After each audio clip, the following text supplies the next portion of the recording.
Israeli tanks hit Hamas after balloon attacks from Gaza. Head of Hamas Political Bureau said it will not back down from wanting to end the blockade on the Gaza Strip. The Israeli army says its tanks have hit Hamas targets in the Gaza Strip on Sunday after Palestinian balloon attacks across the border continued. An early morning military statement said there had been airborne explosive and incendiary attacks into southern Israel on Saturday.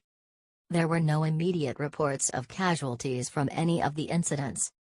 Palestinian sources said an Israeli artillery shell was fired towards a field control point east of Khan Younis, and another shell east of Deir al-Balah in the central Gaza Strip.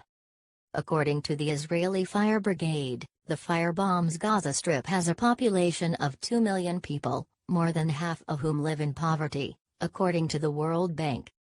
The head of the Hamas Political Bureau, Ismail Haniyeh, said his movement, which controls the Gaza Strip, would not back down from wanting to end the Israeli blockade.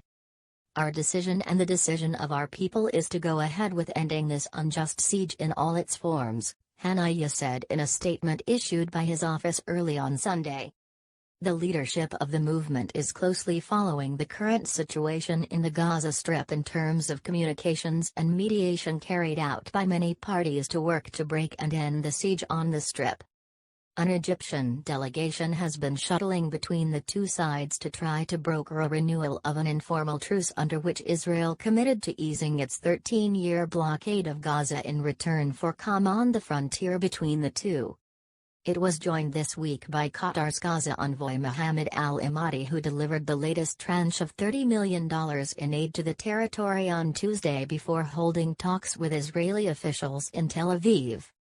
Sources close to the Qatari delegation said Israeli officials had told al-Emadi they were willing to end a punitive ban on fuel deliveries for Gaza's power plant and ease their blockade if there was an end to the incendiary balloons. Financial aid for the impoverished territory from gas-rich Qatar had been a significant component of the truce, first agreed in November 2018, and renewed several times since. Under those terms, Israel had said it would take other measures to alleviate unemployment of more than 50% in the territory of some 2 million people. Those have yet to materialize. Crude devices fitted to balloons, inflated condoms, or plastic bags inflated with helium, have triggered more than 400 blazes in southern Israel. The Israeli army has carried out attacks on Gaza almost daily since August 6. Along with further tightening a devastating blockade it has imposed on the Palestinian territory since 2007. Under the new measures, it banned the entry of fuel for Gaza's sole power plant, plunging it into darkness.